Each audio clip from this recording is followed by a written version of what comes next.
I'm Nadia Dunn, your host of CCL TV's More Than Packages podcast. But who are CCL? Well, CCL are an independent and neutral third-party logistics service provider and custom clearance specialist. From e-concept to e-logistics for e-commerce, CCL has the e-solution. Now, this is episode 5, and in this show, we'll be in conversation with Nils Walle, who's director and co-founder of RW Solutions. And from the CCL team, we have the lovely Rudee Bertie, our CEO, and Jason Lee from the business development team. Nils, thank you so much for joining us today, and Rudee and Jason, it's lovely to see you guys. Now, before we start, Nils, can you tell us a bit of your background, how you got into the industry? Thanks for having me, first of all. I appreciate it. My background is a little bit long-winded, but just to give you a bit, bit of information about myself. I'm German and French. I was born in Germany, and I moved to Asia in the early 90s. My father was working in Indonesia, so I went to school there, grew up in Asia, and then went on to Singapore to study international trade and wholesale and transportation and logistics. So that got me into the sector. I was offered then my first job in Hong Kong in '99, where I then moved and lived there for 17 years. And basically, that's when I then met with Christian also. Actually, with Christian, we met in Singapore before. We studied together in the same school, but he was on his backpacking journey throughout Asia in the late 90s, early 2000s. And he came visiting me, and he was like, hey, let's set up a company together. You can register it in Hong Kong. I live in the Philippines, in Manila.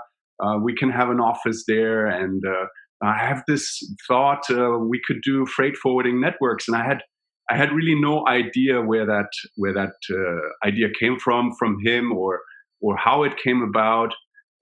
I had no idea what it was either. I knew what freight forwarders were because as a shipper or as an exporter out of Hong Kong, I was working with quite a lot of freight forwarders at the time. And it made sense to group freight forwarders together in associations because the small to medium-sized freight forwarders, they're not globally present. They're only locally present. They're experts in their local markets with some international exposure, but they're lacking the global network in order to be able to work internationally, right? Like the big integrators do. So Christian was like, hey, we can set up the website ourselves, which is what we did. We wrote the websites ourselves. We hired one person, and I set up the legal entity in Hong Kong. So we were registered in early 2003 and started it as a side business for the first 5 to 7 years. And that's how we got started. Yeah, I watched another podcast that you did, and you said that Christian did all the technical side and you were in charge of the administration, and Christian even coded the website himself. Yes, that's right. We did everything ourselves in the very beginning.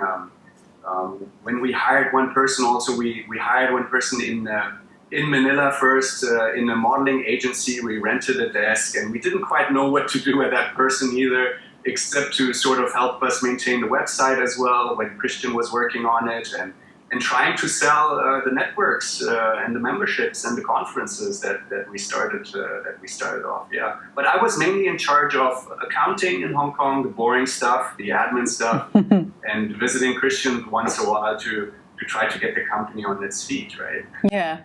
And Rudee, can you tell us about your first meeting with Nils and association with RW Solutions? Yeah, if I remember correctly, a good friend of mine who's sadly not with us anymore, a gentleman called Sandy Bertie, he said to me, Rudee, man, you need to go to this. It's phenomenal. It's nothing like you've ever been to before. You need to go to the TFS. I was like, the TFS? What is the TFS? This guy's like, it's the Freight Summit. And just the words, the Freight Summit, it just meant it's somewhere you had to be. I believe it was around 2011, right, in Macau. Is that right? Macau. Yeah, right, yeah. Yeah. So I was like, okay, Macau. I've never been to Macau before. Right, I'm definitely going to go. Right. And when I actually registered, it said, yeah, you'll be staying at the Venetian Hotel. I was like, wow, the Venetian. I've been to the Venetian in Vegas. But, you know, what's this? I needed to check out the comparison, went online and everything. Everything was just that much bigger and it just that much more opulent. So I thought, definitely book the flight, bang, I was there. So the first time I actually met Nils. I actually met Nils and Christian at the same time was, I think it was at the cocktail reception the day before the actual conference actually starts. And, you know, you have your little introductions and whatnot. There's a few agents in the room which I knew, so it's quite easy, you know, to settle down and to bed in. Actually, I travelled by myself. I didn't travel with anyone else from CCL at that time, and so it's quite easy for me to just to mingle. And obviously, Sandy was there. Another friend of mine, Richard Thornton, he was there. There was quite a few people that I knew. Yeah, it's quite easy. But the first time I actually had a proper conversation with you, Nils, was. What I remember was after the actual networking events, you always used to have like another cocktail reception. Then you had the band on stage. Remember in the nightclub and all that kind of stuff. And I was thinking, right, these guys, they're taking this networking thing to the next level. There was a band playing. The band members would join in with us lot. They'll get us joining in the songs. Oh, it's just brilliant. And then we had a conversation, and it's like, look, I'm in, I'm hooked, and that's it. And so from the 2011, I think the next one was the following year, 2012 in Chongqing, right? Chongqing. So we all went there, and yeah, again, that was another good event. All right, so it was back in them days. That's when we first got to know each other, and ever since then, we just, you know, me personally as an individual, I just been drawn more to the TFS than anything else because, you know, that's where it all happens for me. Yeah, no, that's right. That's right. 10 years ago, that's right. I know. It feels like yesterday, right?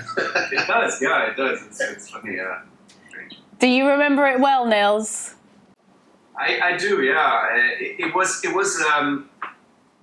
Macau was very special to us because the Freight Summit was our second baby after Combined Logistics Networks, which we started in 2008. And it was a very strange time to start as well because it was the start of the financial crisis, the collapse of Lehman Brothers. And the Venetian hotel was just brand new. It was just built. Macau was opening up, and the Las Vegas of Asia, and the 3,000, bedroom. And we were like, okay, this is going to be a great event. People are going to be drawn to it. Let's do our event there. And we signed off on a massive contract with the hotel, something like 900 room nights. And boom, the financial crisis hits, and we couldn't quite grasp the magnitude of it at the time. But we realized it when suddenly we couldn't fulfill our contractual obligations. We only had something in the tune of 200 room nights instead of the 900. So the hotel came back to us and was like, you owe us, 700 room nights. And we were like, oh my God, we can't pay for that. So we managed to strike a deal with the Venetian and telling them, okay, can we come back next year or the next few years to sort of work it off, right? Yeah. We can't pay for those 700 room nights right now. We'd have to close our company down, and we're not a big company, and we somehow managed to get that through, and they agreed to it, and that was also the reason why we stayed in Macau for a good 4 to 5 years. Okay. I've got images of you. Who knew? I've got images of you and Christian in out the back doing the dishes in between the receptions. We were sweating. I had cold hands. I couldn't sleep for a few days, and it was tough. And then the financial crisis too. Everything sort of came at once at the same time. We were excited to be launching a new product, but then it was a tidal wave of bad news coming at us, and we managed to pull through it, and that's sort of how TFS was established also, because we were forced into it at some point, from a trial project into a more regular, and then,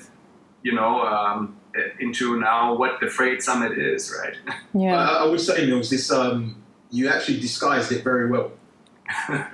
Because, like, who knew? Yeah, that's amazing to hear. The event is a very good event, and you disguised it very well. Because I was like, I'm coming back next year. Yeah, you were hoping it was in the same place. Yeah. And I think on the following year, I think maybe Neo came with me on the following year. Yes. And I remember it because I had to leave early. So I remember we actually checked in and we got to our room. And this is the first time, right? So the first time I checked in, got to the room, and it's like, okay, now we're going to take you to your room. And I'll tell you what, man, if I had like a step maker, pacemaker, then I would have like clocked up maybe like 15,000 steps, right, from where the reception was. Checking into the rooms, man, it's like walking on the other side of a football pitch. That's how big this place was. And there was like a river and all kinds of stuff in there, right? And if you got drunk, that you don't want to fall in the river because no one's going to get you. They're just going to ride over you in their boat. Right? So that's not going to happen. But when I actually got into the room, I was like, no way. This room, right? You stand by the door and you can't even see all the way to the window at the back. It was so big. It was brilliant. That's what I mean. That's why people were drawn to it, and that's why they're like, nah, definitely, man, we're coming back. We're coming back again. And so, so the second time that I went, the first time was so good. And I think even on the first meeting, we clocked up maybe like 30 or 40 meetings. Well, I did on my own throughout the duration of the days. But then on the second time, I took backup. So I brought Neo in with me. So over the duration, we probably had like 30 meetings every single day, right? But I had a situation in London where I had to leave early. And so I said to Neo, I said, look, you're gonna have to fulfill all the meetings. And he's like, but I got 30 meetings already. I said, yeah, I've got another 40. You're gonna have to do all of them. And he said, well, how am I gonna do that? Bearing in mind, he's only been working with me for like 4 weeks. Throw him in at the deep end. But he managed it. And because the network and the atmosphere was so warming and welcoming and relaxing, do you know what I mean? I suppose he worked with your team, because what Nils has, they have like staff on site and all that, so he probably worked with the team to rearrange meetings and reschedule stuff and everything. But back then, and it's brilliant. Neo came out of loads of business. Great stuff. Now, Nils, we've spoken about a couple of the networks behind RW Solutions. Can you tell us, is there one that you're most proud of? Oh, that's like asking which one is my favorite child. I mean, I would say I'm proud of all of them for different reasons. The CLN, because it's the first one, and it's the one where we have a lot of very loyal members since 18 years that have been with us and accompanied us through the journey. And to the latest ones, which is pharmaceutical and perishables, which we have launched just before the whole COVID mess started. Okay. And they have had great success over the last, 1.5 years for obvious reasons with all that's going on. Pharmaceutical shipments and perishable shipments are very high in demand. So it's hard to say that if I would have to pick one, I wouldn't be able to. I'm happy to have them for various different reasons, right? So it's good timing with that, with the pharmaceutical network that you were saying. Yes, absolutely. I mean, we weren't aware of that, but our general direction as a company also, in order to be able to grow as a network, we did not want to become a supermarket network where we accept hundreds of members in one city, and create too much competition out of that. So we were thinking, okay, how can we grow as a network or as a company? And we were thinking, okay, let's try to get into the specialized verticals or segments of the industry in order to create different groups that cater to different industry-specific needs. So pharmaceutical is one, perishable is another. You have project cargo as a different niche, and so on. So that's sort of the direction we decided to take a few years ago, and it has helped us as a company to grow without jeopardizing also the aspect of creating too much competition. If you have one general network and you grow that, then you have let's say 20 members in London, or 30 members in London, and they're all competing for the same business. So we try to keep it at a level where there is still enough business, fresh business coming into the network for the members, without growing too big so that there's too much competition. And for us, having the opportunity to grow in different sectors allows us to for the company to expand in that way, right? Like, from my point of view, that really used to piss me off when you go to some of the other bigger networks, right? And every single agent from the UK there, right? Every single one, and it's like, oh, come on, man. And then it all comes about, price comparison. What's your rates? What's your rates? What's your rates? And like, from a CCL point of view, we don't publish our rates. Our services are like, tailored, bespoke. We work out the profile of that particular prospect, and then we work accordingly. So when you're up against what's your rate, then it kind of defeats the purpose of having that type of network. But obviously, with meetings that we've been to set up by yourselves, we can have the best, if you want. We can have a pick of the best of the agents, the ones that are like-minded to us and work accordingly to how we work. Yes. Right. So, because we don't always have business to give back, but we're looking for good agents. I might be looking for a decent agent in Vancouver, and I'm based in London, but then also I need a good agent doing the same thing for us in Brussels as well. Right. And that's what I was finding. I mean, it's a fine line, right? In our industry, a fine line between striking the right balance of having enough, choices of people to meet in a particular event, versus well, there's basically two kinds of networks out there. You have the ones that are exclusive, so you only have one agent per country, and they're very limited in terms of scope and in terms of availability and choice, but they are exclusive to one another, right? The downside to that is there is not a lot of fresh new business coming into those groups. So they're highly catered to their own needs and purposes. Whereas then you have the very large networks where you have a lot of internal competition and people, grabbing each other's business if they can, right? And we're trying to fit somewhere in between where we don't want to be, one or the other, but trying to have a decent amount of options available still, right, for agents to have business, right? Yeah, that makes a lot of sense because, for example, if we would join like exclusive as a network, for example, we're not into pharmaceuticals and we don't move perishables, right? So already, if you're exclusive, they're going to want you to be able to do multimodal logistics. They want you to be able to handle perishables, pharmaceuticals, AOGs, as well as all the regular stuff. But we concentrate purely on a specific area, right? So that's why being non-exclusive works better for us. Jason, can you tell us about your experience with the networks and how the benefits for CCL? Yeah, unfortunately, my experience with the Nils network is very limited because I haven't really participated in any of the previous events before within his network. But we have recently joined a new network called North Star. That's mainly focused on sea freight forwarders. I think the Neo is also behind this network.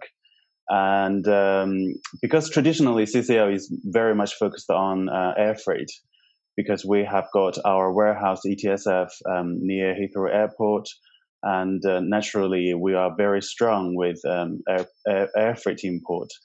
However, because of this pandemic, there is a limited space with the air freight, air cargo, and I think that has kind of pushed the sea freight to grow a lot this year. So we have received lots of interest in this area, and of course our sea freight from like 1 to 2 containers per week, and now it's probably 10, 20 containers per week. So it's a massive growth for CCL. Hence why we CCL has seen this opportunity, and then maybe there are more freight forwarders that from Asia, from the rest of the world that need help for UK clearance, and it might be a good idea to join this network. That's how we got into this network. Nils, can you tell us about how you've responded to the pandemic in the last year? So yeah, when the pandemic started, obviously we didn't quite know what impact it would have initially, other than realizing that our events would be decimated, which led us then to look around a little bit on what alternatives there are in terms of replacing those events during that time. And like we are very familiar with right now, a lot of stuff is happening virtually. So I think end of last year, around September or so, we hosted our first event. And I think we've hosted in total 7 or 8 virtual events. So that was one of the adaptations we've had done for our business and for our members to move on to the virtual, to the virtual platforms. The other major issue we had to deal with was the very strict lockdowns in the Philippines, which meant that many of our staff were not allowed to travel to the office. I think the Philippines has had one of the world's longest lockdowns. So we were forced to quickly work from home, like most of us have experienced in the past as well. I think we've managed that transition quite well.